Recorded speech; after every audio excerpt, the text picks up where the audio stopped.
പാലക്കാട് നല്ല ഊർജ്ജസ്വലനായിട്ടുള്ള പാലക്കാട് മണ്ഡലം നിലനിർത്താൻ കഴിയുന്ന സ്ഥാനാർത്ഥിയെ കോൺഗ്രസ് പ്രഖ്യാപിക്കും.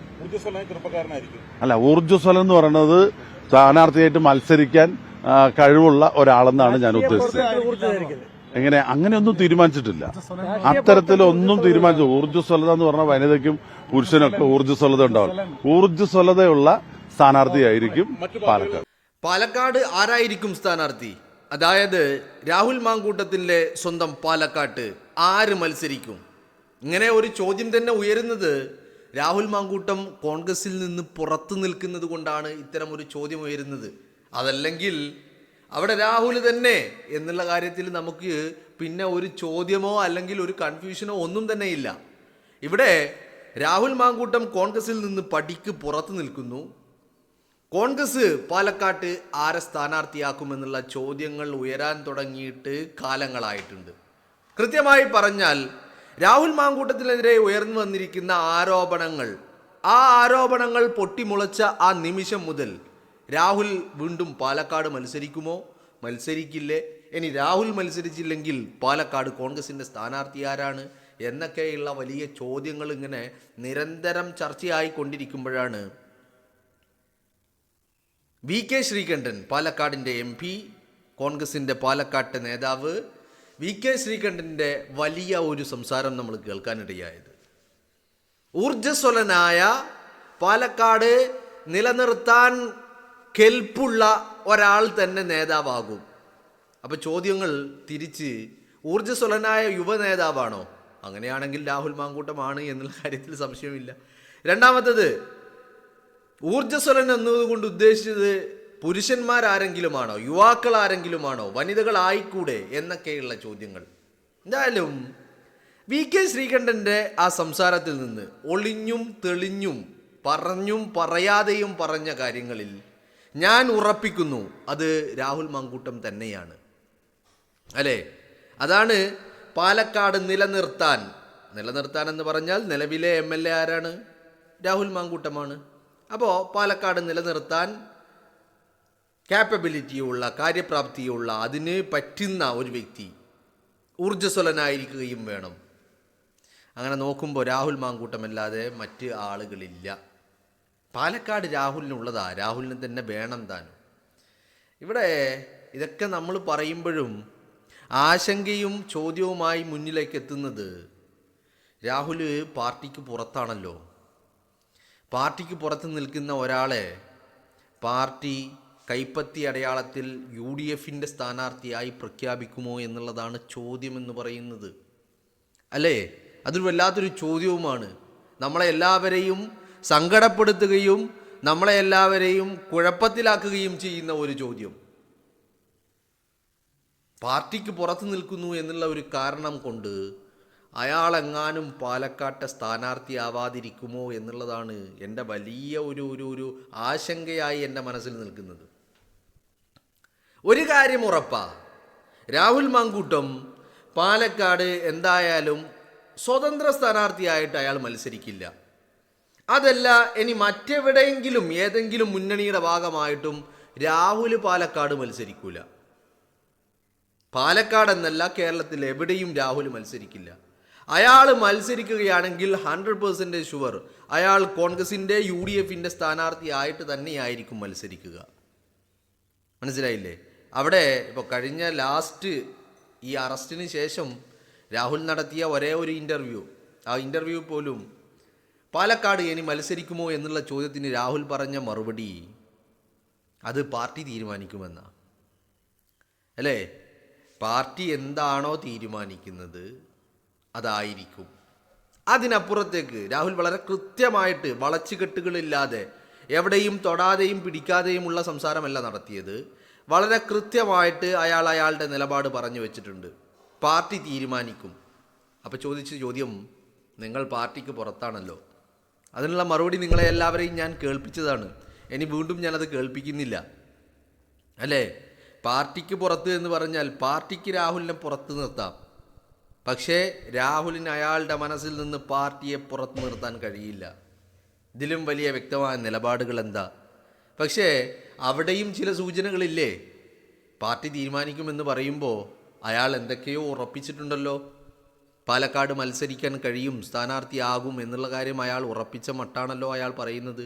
അതല്ലാതെ പാർട്ടിക്ക് പുറത്ത് നിൽക്കുന്ന വ്യക്തി ഇത്രയധികം കോൺഫിഡൻസോട് കൂടി പാർട്ടി തീരുമാനിക്കും എന്ന് പറയുന്നുണ്ടെങ്കിൽ അത് ചില്ലറ കോൺഫിഡൻസ് ഒന്നും ആയിരിക്കില്ലല്ലോ. അവിടെ ഈ പറയുന്ന പാലക്കാട് നടക്കുന്ന ചില പ്രവർത്തനങ്ങൾ, ചിലരുടെ വാക്കുകളിൽ ഈ കാര്യങ്ങൾ വളരെ വ്യക്തവുമാണ്. ഇപ്പോൾ ശ്രീകണ്ഠൻ്റെ വാക്കുകൾ നിങ്ങൾ കേട്ടു. ശ്രീകണ്ഠൻ പറഞ്ഞത് എന്താ? ഊർജ്ജസ്വലനായ വ്യക്തി. ഓഫ് കോഴ്സ് ശ്രീകണ്ഠൻ പേര് പറഞ്ഞില്ലെങ്കിലും ശ്രീകണ്ഠൻ ഉദ്ദേശിച്ചതും അല്ലെങ്കിൽ ശ്രീകണ്ഠൻ പറയാൻ ഉദ്ദേശിച്ചതുമായ വാക്ക്, പേര് എന്ന് പറയുന്നത് രാഹുൽ മാങ്കൂട്ടത്തിൻ്റേത് തന്നെയാണ്, അല്ലേ? ഇനി പാലക്കാട് ബ്ലോക്ക് കമ്മിറ്റിയുടെ നേതൃത്വത്തിൽ അവിടെ ഓൾറെഡി തെരഞ്ഞെടുപ്പ് പ്രചാരണങ്ങളിലേക്ക് കോൺഗ്രസ് നേതൃത്വം കടന്നു കഴിഞ്ഞു എന്നുള്ളതാണ്. കഴിഞ്ഞ ദിവസവും ഞാൻ അതിനെക്കുറിച്ച് സംസാരിച്ചതാണ്. അവിടെ കോൺഗ്രസ്സിന് കൈപ്പത്തി അടയാളത്തിൽ UDF സ്ഥാനാർത്ഥിക്ക് വോട്ട് ചെയ്ത് വിജയിപ്പിക്കണം എന്ന് ചുവരെഴുത്തുകൾ നടത്തിയതോടൊപ്പം സ്ഥാനാർത്ഥിയുടെ പേരെഴുതാനുള്ള സ്പേസ് അത് ഒഴിച്ചു വിട്ടുകൊണ്ടാണ് അവർ ആ ഒരു പ്രചരണം ആരംഭിച്ചിരിക്കുന്നത്. ആ പ്രചരണം ആരംഭിച്ചപ്പോഴും എന്തുകൊണ്ട് പേരെഴുതുന്നില്ല, പേരെഴുതാനുള്ള സ്ഥലമുണ്ടോ എന്ന് ചോദിച്ചപ്പോൾ ഈ പാലക്കാട്ടെ കോൺഗ്രസ് നേതാക്കൾ പറഞ്ഞത്, ഒരു 5 അക്ഷരമുള്ള പേരല്ലേ, അത് എഴുതാനുള്ള സ്ഥലം ഒഴിവാക്കിയിട്ടുണ്ട് എന്ന്. അപ്പോൾ രാഹുൽ തന്നെ പാലക്കാട് വരുമെന്നുള്ളത് ഏറെക്കുറെ എന്ന് പറഞ്ഞാൽ ഒരു 99% രാഹുൽ തന്നെ വരാനാണ് സാധ്യത. 1% ഞാൻ അവിടെ ഒഴിച്ചിടുന്നുണ്ട്, പോസിബിലിറ്റിയാണ്. 99% രാഹുൽ മാങ്കൂട്ടൻ തന്നെ പാലക്കാട് സ്ഥാനാർത്ഥിയാവാനുള്ള എല്ലാ സാധ്യതകളും നമ്മൾ കാണുന്നുണ്ട് എന്നുള്ളതാണ്. അവിടെ രാഹുൽ മാങ്കൂട്ടം സ്ഥാനാർത്ഥിയാകണമെന്ന് കോൺഗ്രസ് ആഗ്രഹിക്കുന്നുണ്ട്, പാലക്കാട്ടെ കോൺഗ്രസ് ആഗ്രഹിക്കുന്നുണ്ട്, പാലക്കാട്ടെ ജനം ആഗ്രഹിക്കുന്നുണ്ട്, പാലക്കാട്ടെ വോട്ടർമാർ ആഗ്രഹിക്കുന്നുണ്ട്. മനസ്സിലായില്ലേ?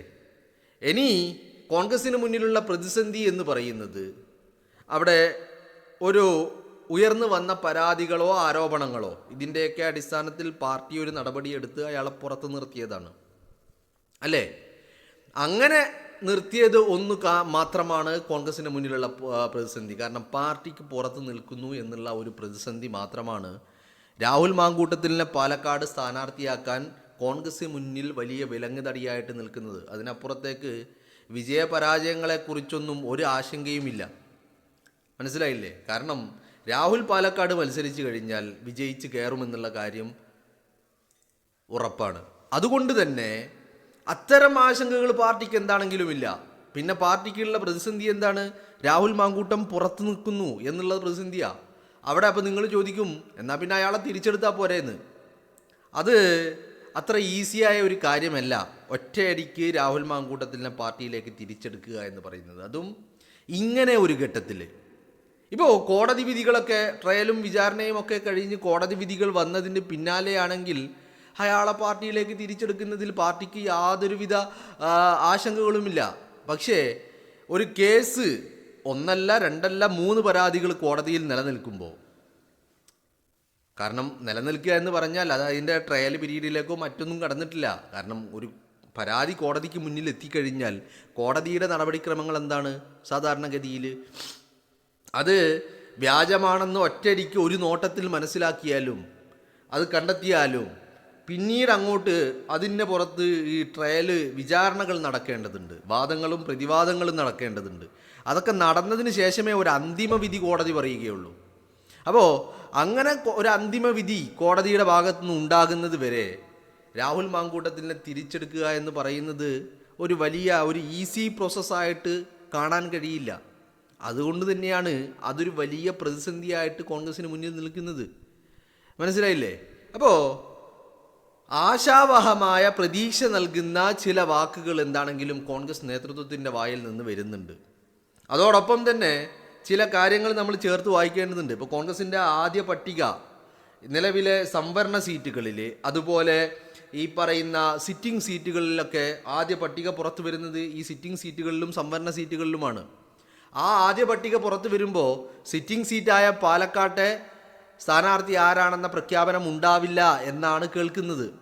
അത് 2ാം ഘട്ട സ്ഥാനാർത്ഥി പട്ടികയിൽ മാത്രമേ പാലക്കാട്ടെ സ്ഥാനാർത്ഥി തീരുമാനം നിർണയം വരുള്ളൂ അല്ലെങ്കിൽ പ്രഖ്യാപനം ഉണ്ടാവുകയുള്ളൂ എന്ന് അങ്ങനെ പറഞ്ഞു കേൾക്കുമ്പോൾ അതും ഇത്തരത്തിൽ രാഹുൽ മാങ്കൂട്ടത്തിൻ്റെ പേരിലേക്ക് എത്താൻ വേണ്ടിയാണ് ആ ഒരു ടൈം ഗ്യാപ്പ് പോലും എടുക്കുന്നത് എന്ന് നമ്മൾ കരുതുകയാണ്.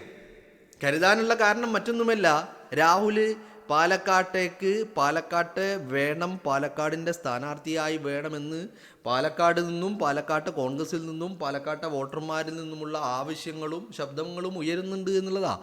അതിനെയൊക്കെ അവഗണിച്ചുകൊണ്ട് പാർട്ടിക്ക് അങ്ങനെ അങ്ങ് മുന്നോട്ട് പോകാൻ കഴിയില്ല, രാഹുലിനെ അവഗണിച്ചുകൊണ്ട്. പിന്നെ രണ്ടാമത്തെ കാര്യം എന്ന് പറയുന്നത്, അയാൾക്കെതിരെ പാർട്ടി കടുത്ത നിലപാടുകൾ എടുത്തിട്ടും ഇന്ന് വരെ പാർട്ടിയെ പ്രതിസന്ധിയിലാക്കുന്നതോ അല്ലെങ്കിൽ പാർട്ടിയെ പ്രതിരോധത്തിലാക്കുന്നതോ ആയ ഒരു വാക്കോ ഒരു പ്രവൃത്തിയോ അയാളിൽ നിന്നും ഉണ്ടായിട്ടുമില്ല. മറിച്ച് പാലക്കാട് തനിക്ക് സ്ഥാനാർത്ഥിയാകാൻ കഴിയുമെന്നുള്ള ഉറച്ച ഒരു വിശ്വാസത്തിൽ തന്നെയാണ് രാഹുൽ മാങ്കൂട്ടം മുന്നോട്ട് പോയിക്കൊണ്ടിരിക്കുന്നതും. അവിടെയാണ് ശ്രീകണ്ഠൻ്റെ വാക്കുകൾക്ക് പ്രസക്തിയേറുന്നതിൻ്റെ കാരണമെന്ന് പറയുന്നത്, രാഹുൽ മാങ്കൂട്ടവുമായി വളരെ അടുത്ത് നിൽക്കുന്ന ഒരു വ്യക്തിയാണ് എന്നുള്ള രീതിയിലാണ്. അപ്പോൾ ശ്രീകണ്ഠൻ്റെ വാക്കുകൾക്ക് എന്തുകൊണ്ട് പ്രസക്തി ഉണ്ടാവുന്നു എന്ന് ചോദിച്ചാൽ, ഇത്തരത്തിൽ രാഹുൽ മാങ്കൂട്ടവുമായി അടുത്ത് നിൽക്കുന്ന പാലക്കാട്ടെ കോൺഗ്രസ് നേതാവ് എന്നുള്ള രീതിയിൽ രാഹുൽ മാങ്കൂട്ടം തന്നെ പാലക്കാട് സ്ഥാനാർത്ഥിയായാൽ നമ്മളതിൽ വലിയ അത്ഭുതങ്ങളൊന്നും ഉണ്ടാവേണ്ടതില്ല എന്നുള്ളതാണ്. നമ്മൾ പ്രതീക്ഷിച്ചത് തന്നെ അവിടെ നടക്കുമെന്നുള്ളതാണ് എനിക്ക് മനസ്സിലാക്കാൻ സാധിക്കുന്നത്. ശ്രീകണ്ഠൻ രാഹുൽ മാങ്കൂട്ടം എന്നുള്ളൊരു പേര് പറയുന്നില്ലെങ്കിലും സൂചനകൾ രാഹുൽ മാങ്കൂട്ടൻ തന്നെ പാലക്കാട്ട് സ്ഥാനാർത്ഥിയാകുമെന്നുള്ളതാണ് മനസ്സിലാക്കാൻ കഴിയുന്നത്.